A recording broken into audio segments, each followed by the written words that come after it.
With that smile. We okay? Good. Right.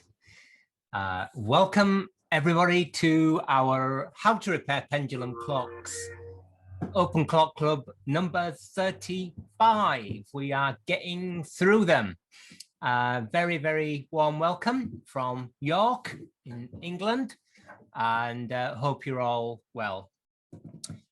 Okay, the usual caveats and sort of warm-up chat, and that is a massive thank you to you all for attending this evening. A special warm welcome to any beginners. Please bear with us, and thank you everybody who bought our publication on depthing and bushing and our book, of course, for beginners. So please remember these sessions are live, they're recorded, sorry, and the live recording will go on our YouTube archive channel. So if you want to remain anonymous, then please keep your camera turned off. But what we actually would prefer is that you talk to us via the live chat. So we've got Team Open Clock Club here in the corner, helping out as always. My light down a bit. That's a bit better. And let's get some chat generated. So it's always nice to say hi, but also to ask some questions. And those questions tend to generate the kind of sense of direction of these sessions.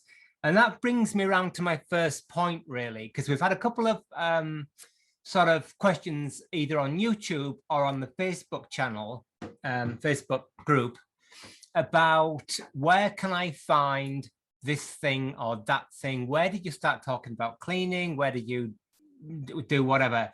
And sort of slightly embarrassingly, these sessions are like completely informal. And I think, which is a compliment, people have called them lessons and instruction and so on, which of course they're not as such. I mean, I hope we all learn something from them. But this is a community device to encourage people to get started in clock repairing. So it's kind of gotten me thinking really about the future.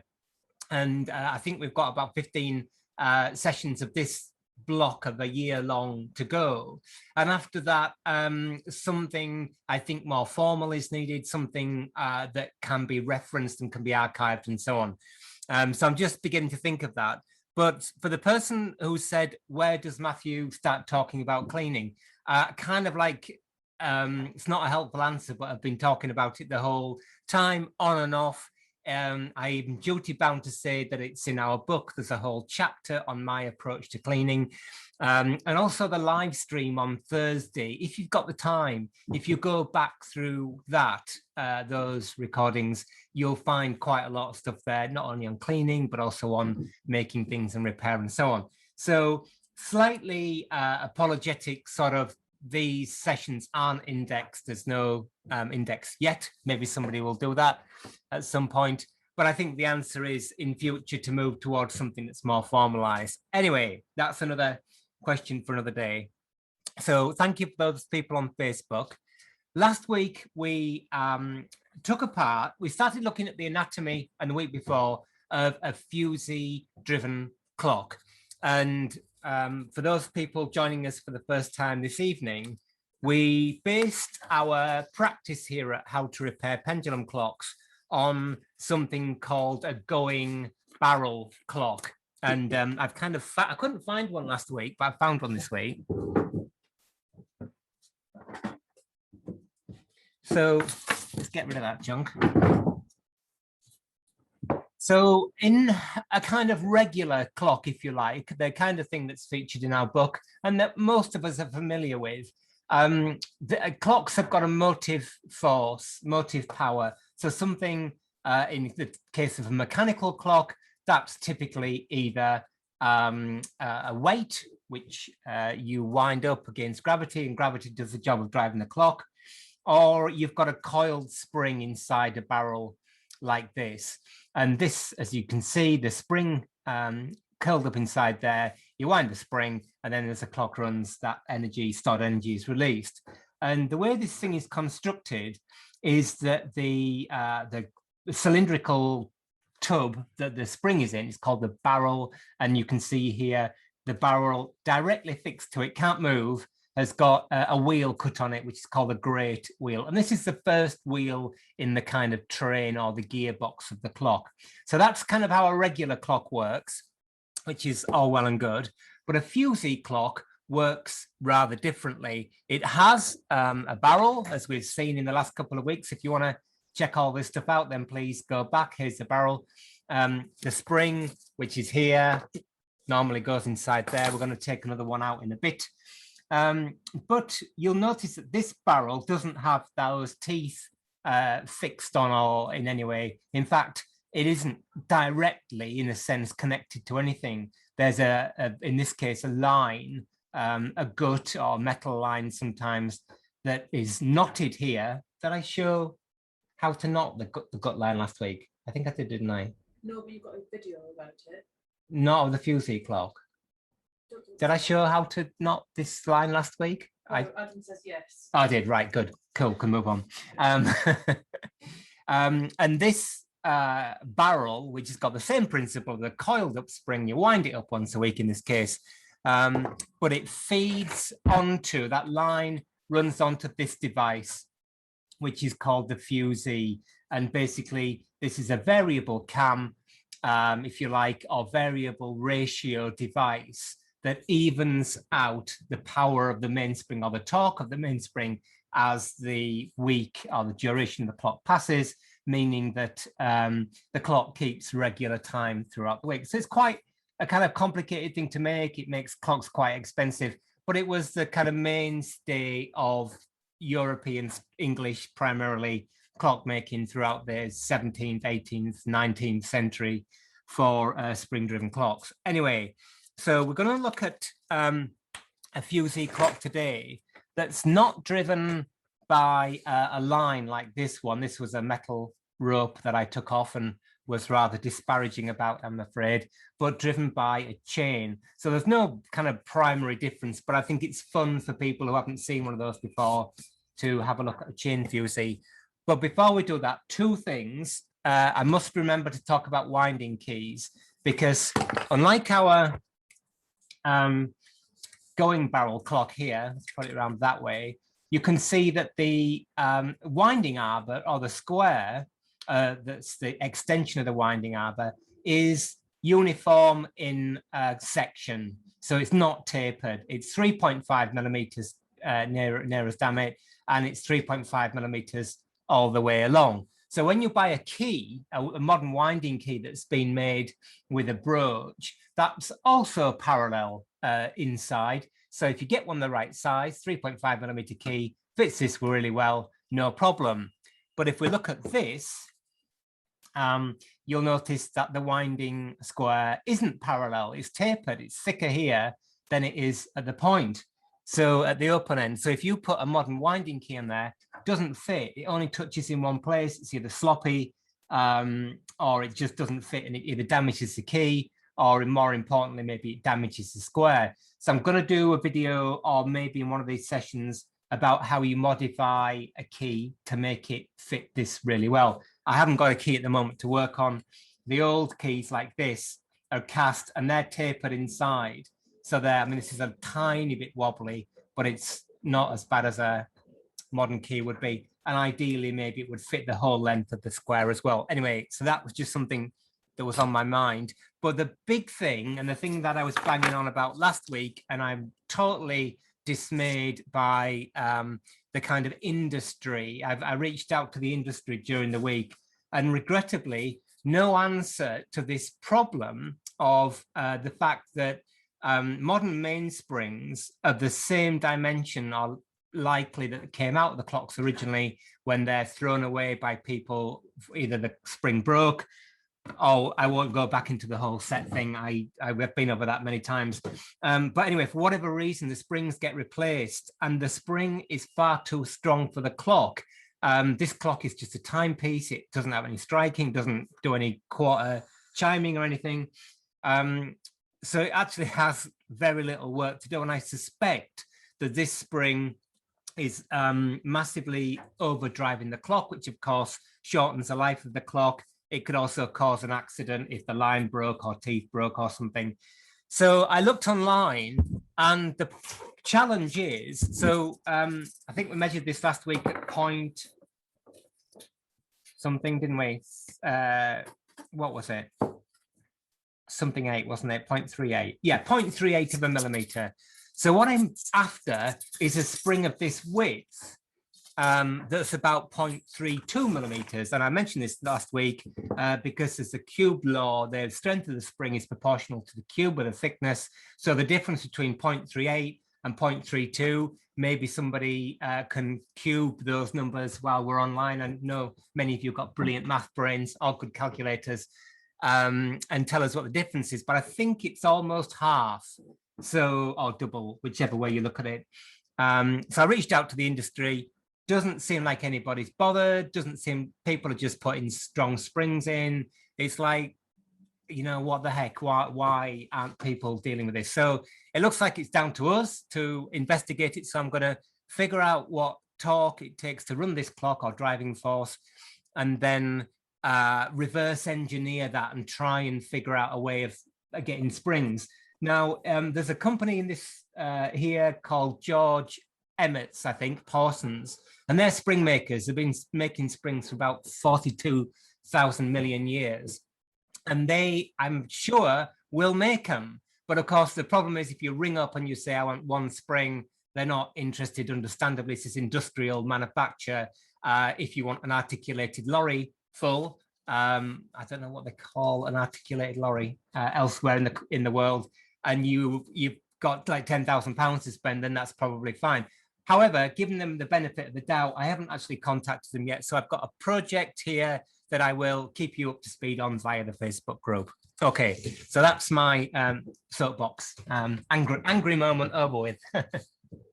So right, let's have a look at our second Fusee clock. Here it is. Now this one's a bit more intact than the other one. I'm not sure we're going to be able to get the whole thing without seeing all the terrible. I've put some pictures on Facebook and you can see it. So this is your classic, was that a question? Yes, it was about the line, knotting the line. Yeah. Adam said pull it tight with pliers and use a lighter to burn it to cut. Yeah, but did I show how to feed it through the Fusee barrel in through? I don't think you did, actually. All right, okay. Can you remind me at the end? Yeah. Right, thank you. Right, okay. I showed the knotting inside the cone, didn't I? I couldn't remember the other one. Okay, so this is your classic school clock, waiting room clock, made in their hundreds of thousands for government offices and you name it, in England and maybe other parts of the world as well. And actually, when I was a lad, which was a long time ago, these things were about 30 to 50 pounds. You could pick them up. People weren't interested in them. But since the advent of the fitted kitchen and people spending, you know, good money on beautiful kitchens, these have become quite desirable, or relatively anyway, and really difficult to find in this, what I would call nice unrestored condition, with these nice scratches on the dial, hasn't been repainted, hasn't been polished, just as I like them. Anyway, that's not what we're here to talk about. I'm here to get the thing apart. You can see here, the glass is missing. The person that sold me this clock packed it beautifully, but nevertheless, the glass got broken. Luckily, I'd advised them to pack paper between the glass and the dial in case the glass got bust. And so they did, and it prevented the dial from being scratched. Now, this is absolutely as I found it.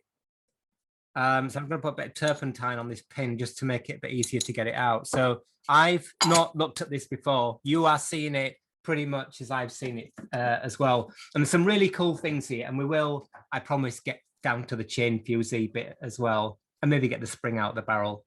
So the friction work on this clock, unlike our Smith's Enfield, is a bowed or boat spring that fits behind the cannon pipe. The cannon pipe is the wheel that the minute hand sits on. Absolutely typical flat steel hands here. They may or may not have been blued when they were new. They're a little bit rusting out. I'm really loving the look. I would stabilize the rust a little bit. So we need to get we need to get the hands off first. So I won't labor this too much, but if there are any questions, then please ask as we go along.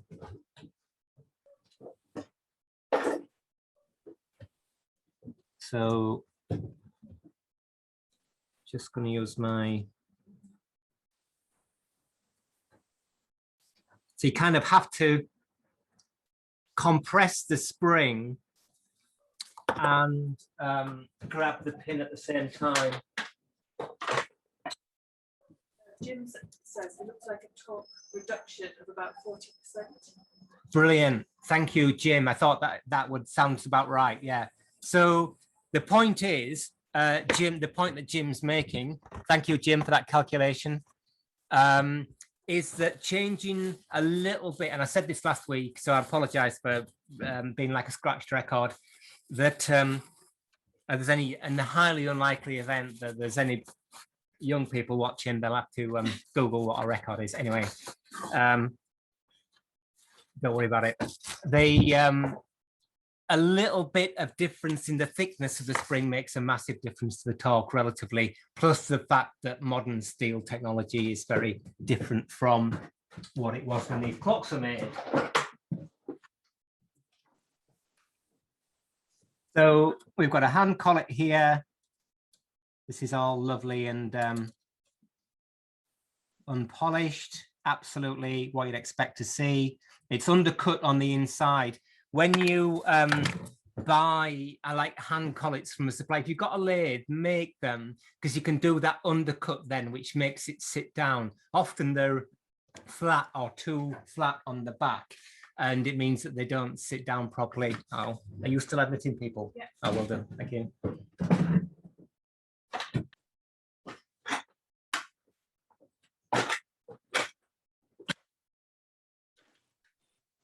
Have a quick look at hand collets. Yeah, and then there are these pressed ones, which are okay. They do the job, but they're not maybe quite as nice as the cast ones, I must say. Can't see any solid ones. Anyway, not difficult to make them. Right, so let's get our hands off. Yeah, that's nice. Let's zoom in. If camera will focus, please. You can just catch it in the light. You can see the bluing there. Bit out of focus. And of course, bluing, oh gosh, I mean, this is so tricky because it's so tempting to want to polish the hands up and re-blue them. I wouldn't, because the problem is here, if you polish the hands and re-blue them, it's really difficult to get the bluing even. But then the dial looks different. So the dial then gets repainted and the bezel gets polished and the wood gets polished. And it's kind of you begin an endless process of change. And there's nothing wrong with that. I personally just think it's unnecessary. I would leave it as it is. So usual thing we saw last week on our pipe that our hand is held on by a little BA screw. And in fact, somebody was talking about this on Facebook, where that screw thread is stripped and how you deal with that. So I love those processes where, oh, was it Andrew? He's holding it was, yes.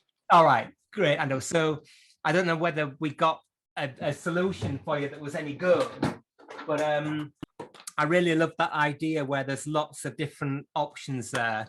This thread does often strip because it's cut very close to the edge of the pipe. In fact, you can often see the threads at the edge of the pipe. So there were all sorts of options there, a bit like our Fusee slip washer thing, make a new screw that's a bit bigger, drill a new hole, tap it, put a band around to give it support maybe. So many options. And so I think this will be exactly the same arrangement that Andrew's got on his clock or something very similar. Just whiz that off. So we've got our hands off and you can maybe begin to see there. Let's just, you'll see better when we get it apart that the hole's very close. I'd say in this case, it's not too bad, but often it's very close to the edge. So just tip this up, and it's not the best way to look at it, but you'll see at the side, so I'm working in slightly confined area here. The case is pegged together, so the whole dial and the bezel is pegged onto this back box, which has got doors on the side, so you can fiddle about with the movement. So we pull out those pegs. There are two of them, just tapered wooden pegs. I think there are only 3 on this clock. There's the third one. There should be 4, but one of them's missing. And the whole thing just lifts off. Now there's some really, oh gosh, it's loose. One of the pins is missing. So so this clock is really cool for all sorts of reasons. Well, all clocks are, but it's got these labels, look. So somebody that was, let's just zoom in a bit there. We have got a positive response from somebody who was going to help us with labels and their preservation. So really nice bit of information there.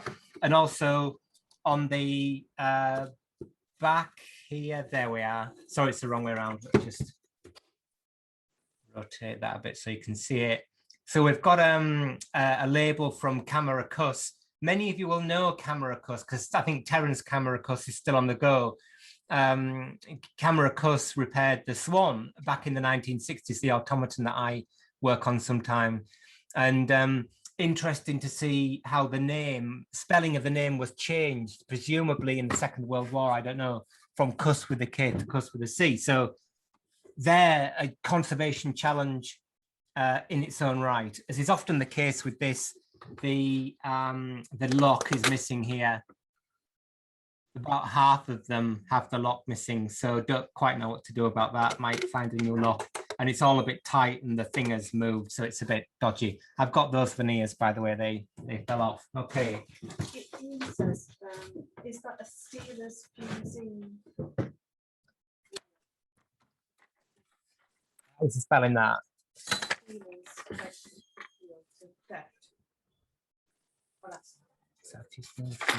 Don't know.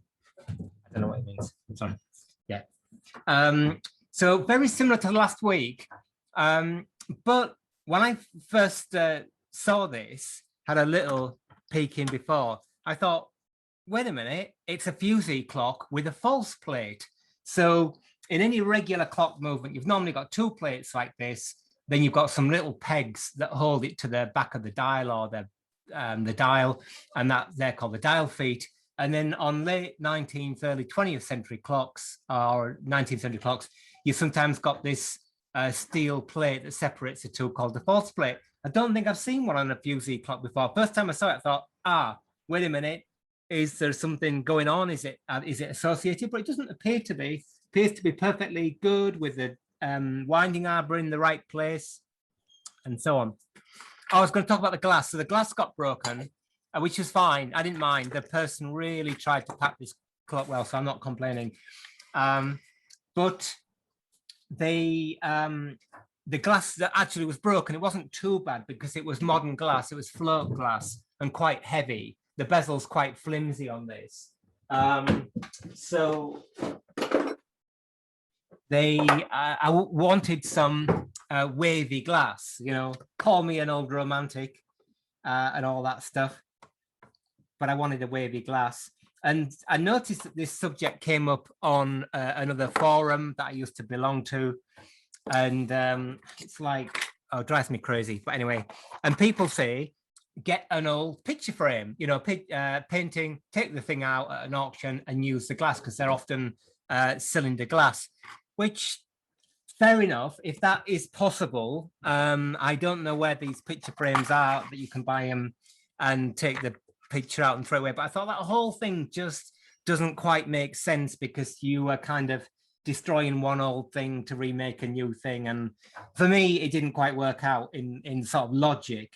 So I know there are 2 ways of going about this. One is to use horticultural P1 glass, which is a little bit wavy. I think they make it like that on purpose. I don't quite know why. And so I thought about that, which is fine. It's 3mm glass.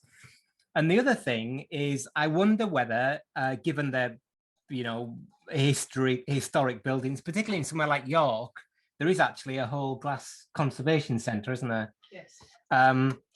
So I thought, well, surely somebody must still be making cylinder glass. So this isn't the bullseye stuff where you blow a disc and it spreads out into a wheel.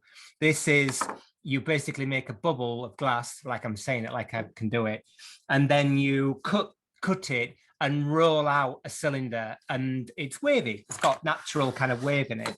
All right, okay, so I think we were down to, oh, there's one there, look, one dial foot, another pin there.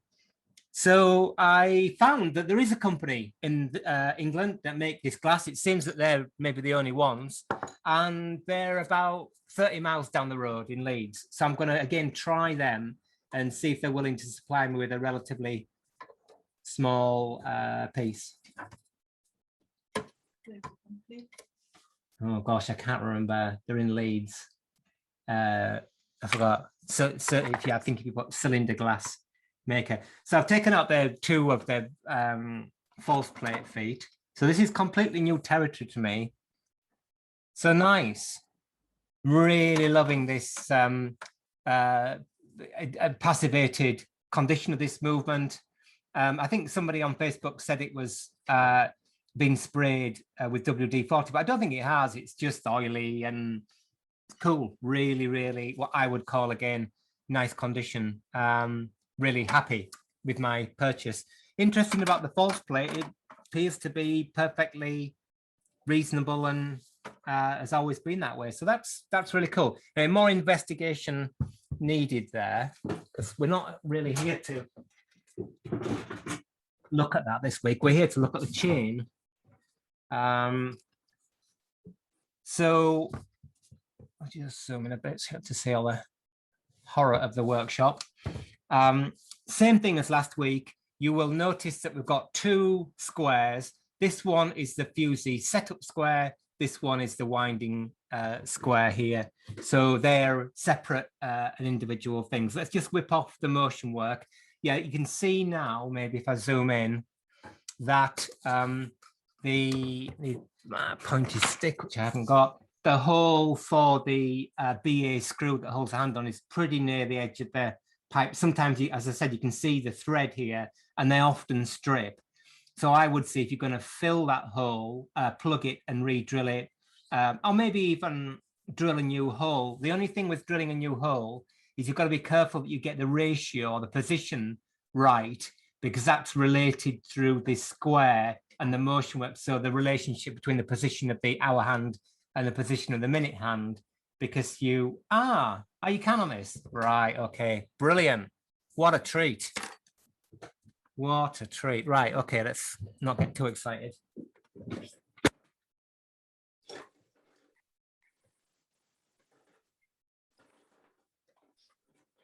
Oh, forgotten. Lost my favorite screwdriver then. So, right, okay, what's happened there? That's interesting. Somebody has filed away that screw. Why is that? Interesting. Can you see that? What's that about? Normally that's with striking work or something. And just check it's not broken, but I think it's been filed away. Yep.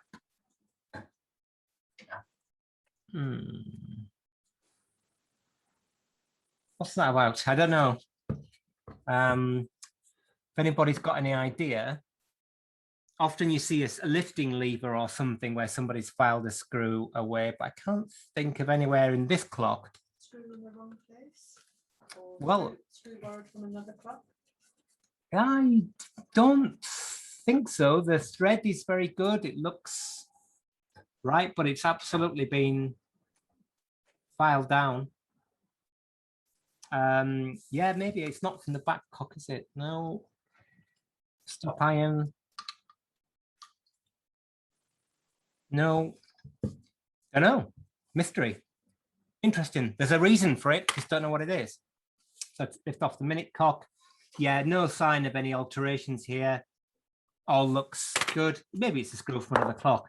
Now this is cool because our clock last week, the hour pipe and the hour wheel were one riveted together, one piece. In this week, I don't know if we can move it. It's probably all gummed up.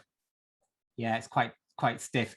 The hour pipe and the hour wheel are connected by the slip washer, so you can move the hour hand round as long as this slip washer hasn't been tightened up. Because often what you find is that somebody moves the hour hand round independent of the minute hand, and somebody has tightened this washer thinking that it needs to be like tight, don't know why, disaster scenario again, and it breaks the hour wheel teeth off. So that should just be tight enough.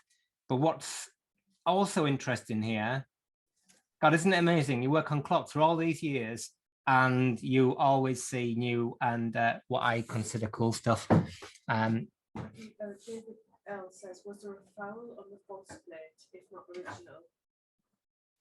A foul? Foul on the false plate. Oh, I see. For the screw? Yeah. Maybe, yeah. That's maybe a good point. I don't think there's any, I know people like what they call marriages. I don't think there's a problem with this. Maybe there is, but I don't think so. And Derek says there's a screw below that one with a hole very close to it.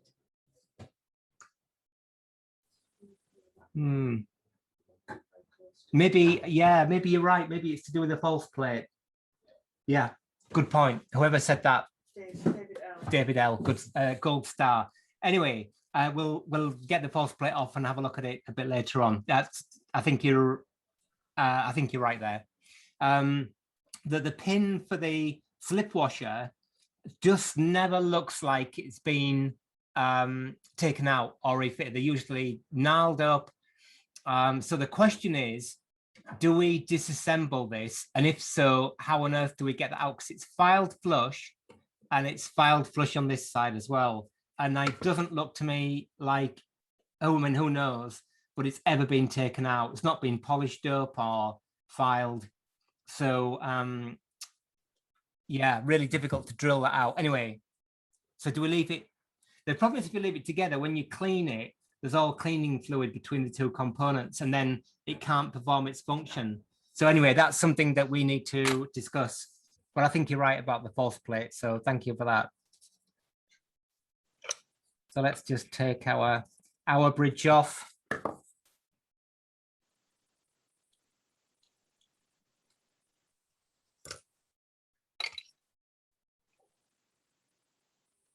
I mean, this was one, what I forget what it says in the dial, where it came from, one of those London institutions. So here's our friction washer, which bends down like that to give us our clutch.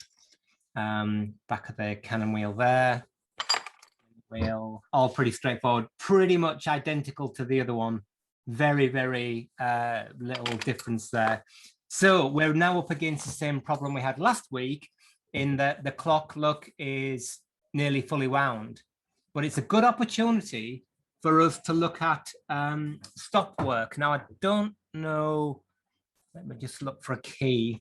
So how would the false plate have been located? What is the purpose of the false plate? The purpose of a false plate on a clock is that you can make the movements and the dials completely independently. You can rivet the dial feet on, paint the front of the dial, and that can go out. So this is manufacture. This isn't, not that clocks ever were in that way, sort of like one-off made. This is like they do with the pub clock, long case clock. There's a factory that's making dials, there's a factory that's making movements, and they come together, and the false plate enables that to happen, because you can have the dial feet wherever you want.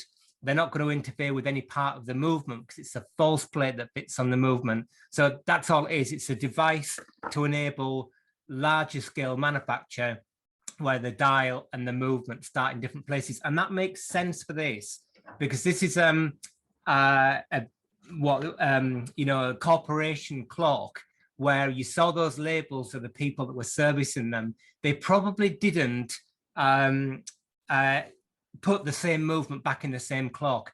They probably took one out, put a new one, put a serviced one, a bit like when you get an alternator on your car and you, I'm just going to put my gloves on, and you take it in and you get like a refurbished one. You don't send that one away for 3 or 4 weeks while it's refurbished. You just stick a new alternator on.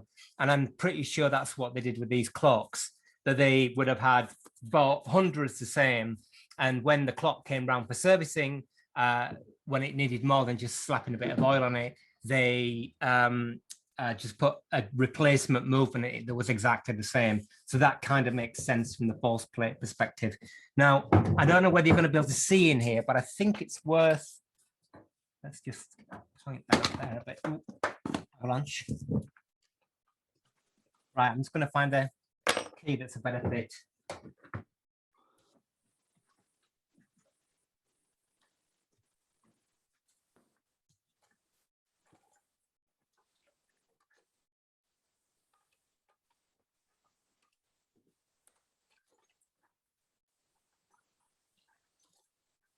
Gosh, so many motley selection of keys. Doesn't really matter what it's like as long as it's a decent fit. That's not too bad. It's not ideal, but it'll do. Safe enough, I think. So let's see if I can show you in here, because it's kind of quite interesting. So we're talking last week about stop work. So let's just bump up our ISO value on our camera. So we can see the chain, which has run, just zoom out a little bit. So when the clocks run down, the chain is on the barrel, and you can see the little marks that it's made here. It doesn't move about on the barrel, it just runs on and runs off the barrel. So once it's in place, there's no kind of scratching per se. But the Fusee is nearly fully wound. And again, I'll just, my camera's at its limit of how light it'll allow it to be. And here's our stop iron, look. So it's got about a turn to go before it's fully wound, and we'll see what happens. I'm just going to put my safety glasses on. As I said, always with Fusee chains. I don't know this clock at all. It could, that's quite cool. We were talking about batch numbers and things. Look, this is batch 4, 1, 2, 3, 4. See the batch number there on the bottom of the plate? So this thing, there were at least 4 on the bench. I guess there was probably about 6 or something like the French clock thing. Okay, just put that there, if you can see. Yeah, it's not ideal, but it's better than now, as my old granny would say. So let's just wind her up.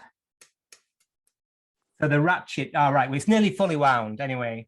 So you can hear the ratchet, and look, the stop piece on the front of the Fusee is just about to come. I've got one more turn to go, so it's past the stop iron. Gosh, that key is really grim. This key is really terrible. Anyway. Okay, so you see how there's that angled cutaway and angled nose on the Fusee. See how they work together to lock positively, so it can't possibly jump out.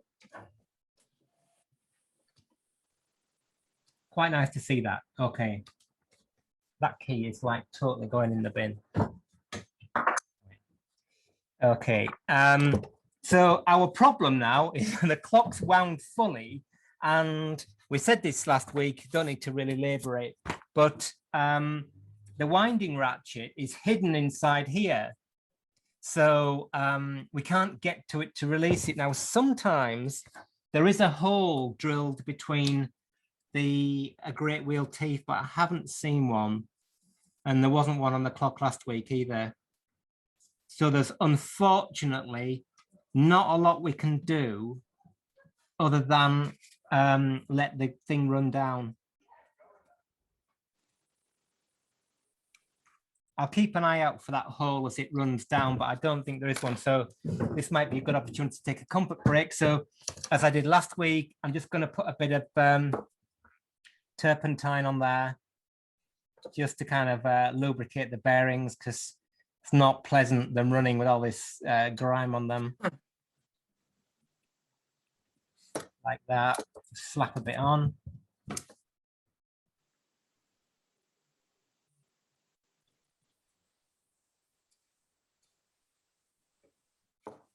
same on the back plate. So when I see a clock like this that hasn't been touched for a long time, it's a thing of great joy.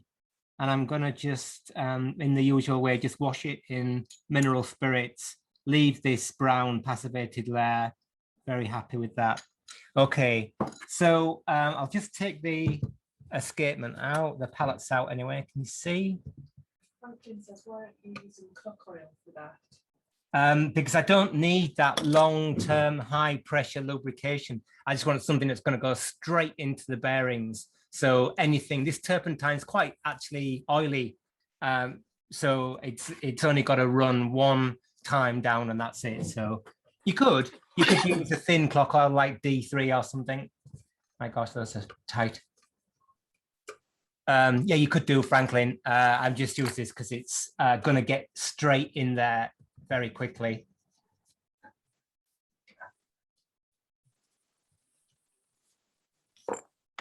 Right, okay, so this is always pretty unpleasant. If it starts running really quickly, then I'm going to just slow it down with a bit of pegwood, but let's just turn it over so you can see what's going on.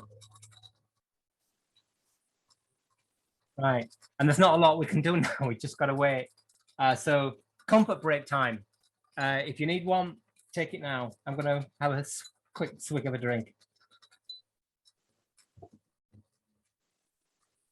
We'll be able to hear the mainspring probably chunking about inside the barrel because I guess it's pretty dry inside there. I was saying that the clock's actually nicely oily.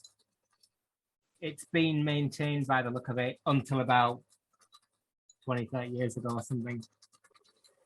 So the chain, there's nothing really magical about the chain, other than I would say don't clean it only in oil, a thin oil like white spirits, proprietary brands such as watch rinsing solution. I wouldn't use water anywhere near it, and you don't need to dry it per se. Once it's cleaned, just wrap it in acid-free tissue and leave it kind of quite oily, because as you can see, it doesn't do anything. It certainly doesn't want to rust, and be extra diligent on looking for old repairs on these chains. I don't see any sign of, if you see the pillar has got marks on it like somebody's attacked it with a brush cutter, then warning signs, but they're typically on earlier clocks. These sort of Victorian clocks are usually like this one in really good nick actually. I don't know. I mean, it could be early 20th century. It might be late 19th, but it could be any time up to the 1930s or 40s, I guess, something like that. Probably not that new. I mean, they're making these dial clocks well into the 1950s. I used to have one by Elliott that was dated 1955. So they made them well after the Second World War. I think this was early 20th century, Edwardian, something like that. It'd be interesting to see from Camera Cuss when they changed their label, their name. And as I say, they're still on the go in London, so maybe they'll help us with a bit of company history. Right, you can hear, I don't know whether you can hear or not, but the thing is slowing down, and of course it shouldn't slow down per se. So I'm keeping everything crossed that there is maybe an earlier or even original, we'll never know, mainspring in there, because I was pretty dismayed with what I found last week in the other one. In fact, when I wound this, it felt, I mean, it's totally non-scientific, so I apologize. It felt a lot easier to wind than the other one, so maybe the spring in here is weaker, which will be nice to compare the two.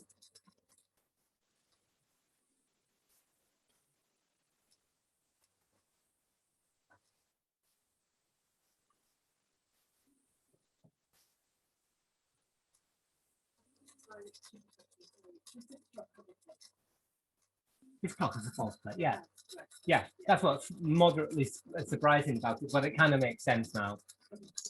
Yeah, I've got no sense that that is odd or weird. I think it's just the fact that these clocks were supplied to corporations in hundreds and hundreds. You know, we consider them rare antiques now, but of course they were an awfully style. Somewhere like Houses of Parliament probably had thousands of these things, but they probably still do. So the ability to keep the ship going, take a movement out if it breaks or it needs servicing, replace it with another one, plot back on the wall, makes complete sense.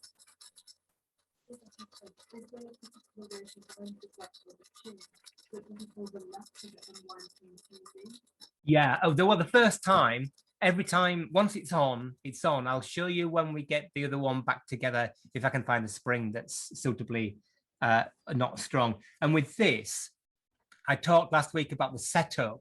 So you put a tiny bit of setup on, and then because unless you polish the barrel, or I know none of you would ever polish any clock components, so no worries there.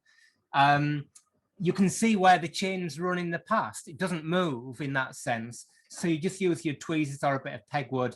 And the first time you wind it, you just keep an eye down here and use your tweezers to make sure that the chain goes in the groove. Then once it's in the groove, it can't move and it never shifts. Does that make sense? I'll demonstrate it if we progress the thing. How are we doing the time? So we've let all the power off the spring, you might think, but as last week, I'll repeat this in case anybody's watching for the first time. If you look at the barrel, I'll just put my thicker gloves on. If you look at the barrel, it's still under tension, not masses. And that's because we've got the preloading here. So I'm going to just undo this screw a tiny bit. Don't take this screw out like now, because it'll all the power will be released in one go. A few burrs on that screw, but I think I did some burr knocking down last week, didn't I? That screwdriver's not the right shape blade. Gosh, screws are tight. I mean, there's no need for them to be like this. It's, yeah, I know. I guess things in the 20th century were different, weren't they? We had to prove our might, which we don't anymore, thankfully. Right, okay, so I need a key that fits this. If I can find my letdown set, that might work. You could use a spanner, but it needs to be safe. So I'm going to try and find a letdown key.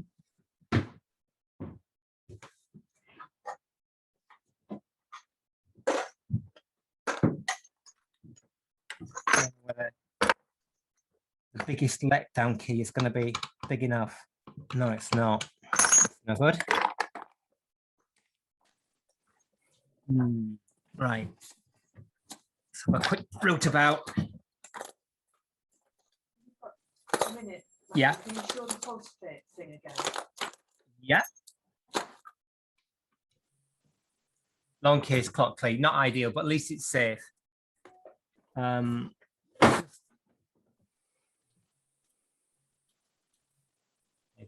Change my somebody wants to look at the false plate again, so just like a long case clock, exactly the same. Zoom out. So here's the false plate, here's the dial. Normally the movement would fit straight onto these dial feet, but you can see on this the dial feet are far too wide apart for any dial movement that would go in there. So you make the movement, you make the dial, and then you have this bit of steel that you just kind of, or cast iron often, that you hack out, and that marries the two together. Does that make sense? It's just like the pub clock on a Thursday we do the live stream, exactly the same. We'll have a look at that later when we've got a bit more time. Okay, yeah, answer down. Right, okay. So let's let this down. Here we go again. So there's a bit of a rule of thumb with these, that there's about a turn of setup. So let's see if that rule of thumb, you know, if you have no setup and you need to put a new spring in or something, or so we've got 1, 2, 3. Just let it down a bit at a time.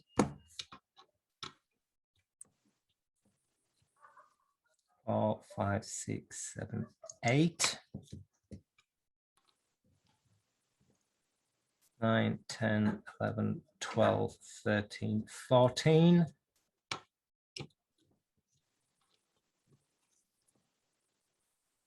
15, 16, 17, 18, 19, 20, 21. Okay, so we've got 21 teeth out of 1, 2, 3, 4, 5, 6, 7, 15.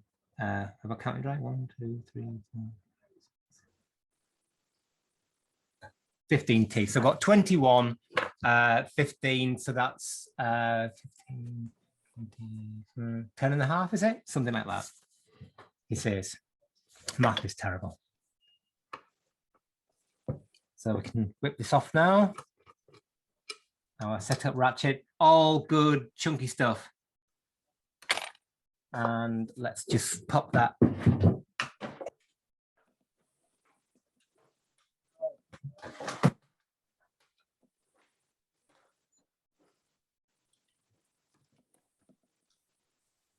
There's a bit of brass to tap this out, our file cleaner.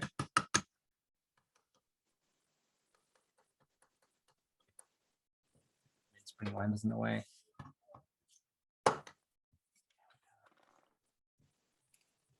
There's our setup ratchet, exactly the same as last week. And you can see now, in fact, what I'll do before I take the thing apart is to lift the Fusee chain off. You can see it's come completely loose. In fact, we don't want it falling down there and getting trapped if I can help it. Probably already has. Schoolboy error. Right, okay, didn't want that to happen. Too excited. So if we look back down inside here again, it's all a bit dark in there, but I'm going to try and unhook the chain from the Fusee end. I think it was Ian. Is Ian with us tonight? Yes. Ian very kindly on Facebook during the week showed us the two different hookings or hooks. One is kind of like a plain hook and the other one's got a little tail on it. And they go on very specific ends. Right, there we are. So Fusee chain, do not bend it sideways like this because it'll break, fracture. They are hardened or hardened and tempered. So don't do that. So I might actually have to let the frame apart now, having made that serious error of. Right, so I should have concentrated and gotten this out of here first before.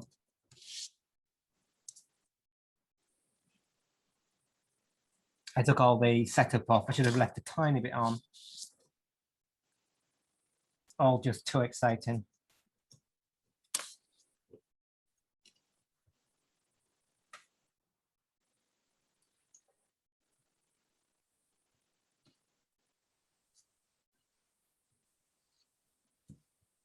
There we are. So you can see the big difference between the two barrels is that one has got the single hole in there for a chain and the other one has got the 3 holes in there for the line, which we may not get around to talking about today, but we'll live to fight another week. So really cool to kind of contrast and compare. You can see the difference like with the line marks and the chain marks. Quite nice to see these side by side, really. I must try not to get the bits mixed up. Okay, so let's just pop that to one side and look at our chain. So we've got, yeah, I want to get this neat because it's surprisingly kind of fragile. I don't want to have it kicking around like this. So here's our hook from the Fusee end, and that has to rotate around its pin through 90 degrees.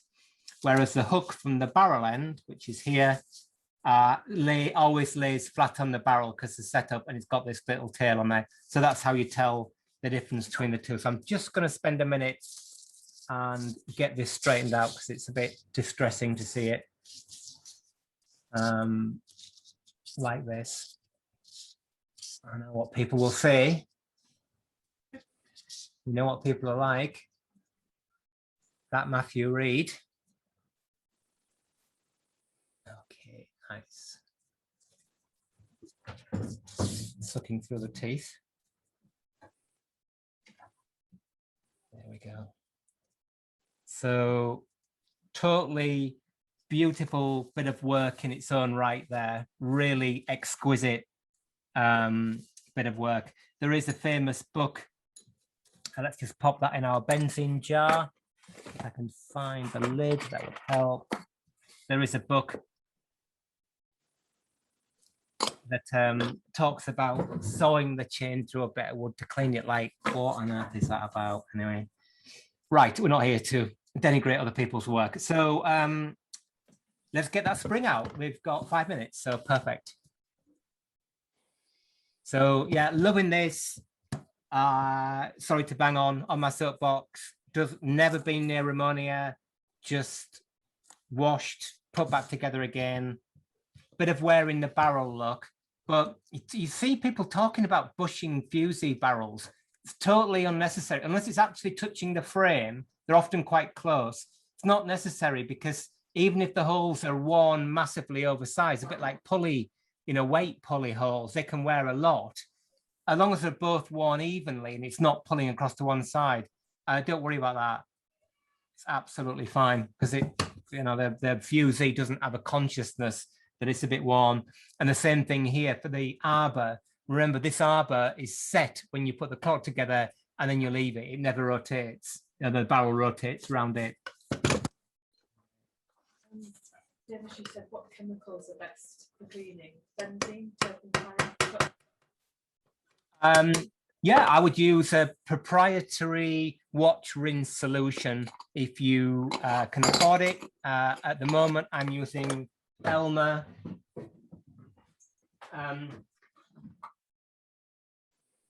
Suprol Pro. That's what I use as my rinse.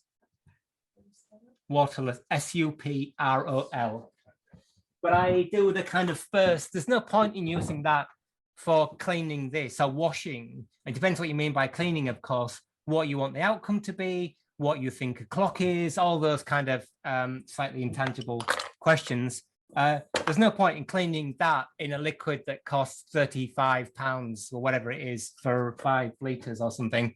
Just wash it in white spirits from the DIY shop to get the worst of the spider's webs off and things. And then do your final rinse in that.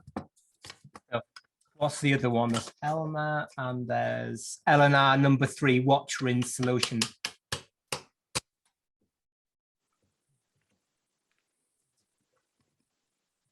It's all in our book, which is available on Kindle and in print in the UK. He hastens to add. Right, okay, so we'll lift off the plate. I'll turn it around so you can see what's going on. Let's get it in the camera so people can look back at this. Gently lift off the plate. We've got the Fusee chain out of the way. Normally, if the chain was still on, that might interfere with the stop iron, but it's out of the way. So we can lift off our plate and we can see the stop iron here. It's worth checking. So I know what you're asking. You're saying, Matthew, which is what I'm asking. What are you asking? What's the question? I can see it now. Oh, crazy. Yeah.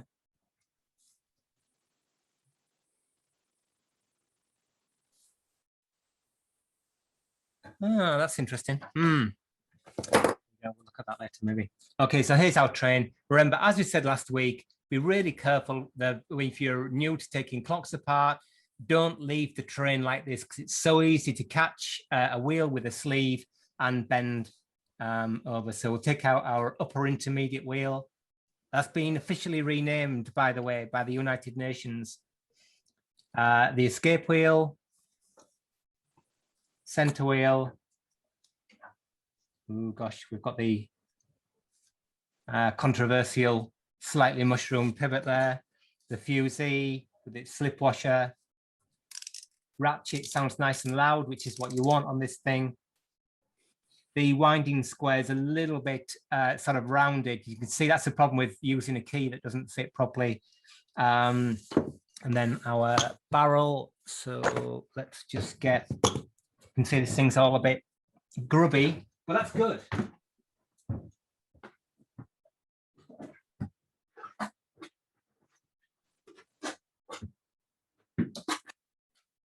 I think that's what Devashish maybe needs more than the Tam O'Shanter. It's a copy of our book. I should send one, really. Right, okay. Sorry, just being cheeky, as always.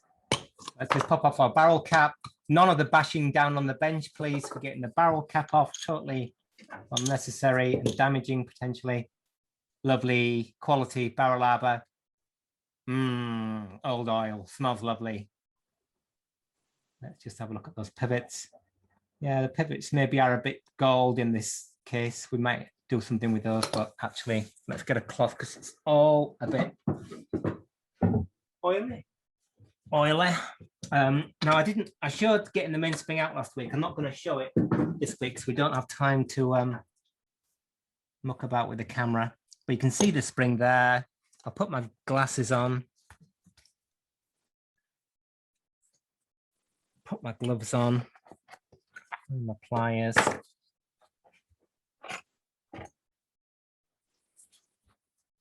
How long have we got? Oh, -1 minute. Oh, sorry, I'm running over. Let's just get the spring out and then we can move on next week and start to look more closely at things.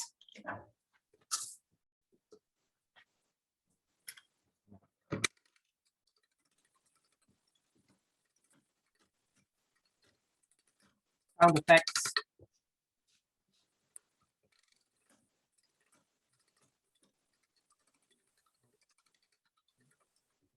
Thing. No.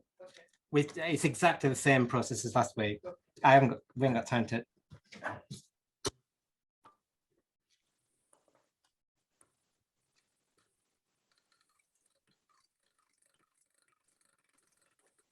Oh gosh, I'm so happy.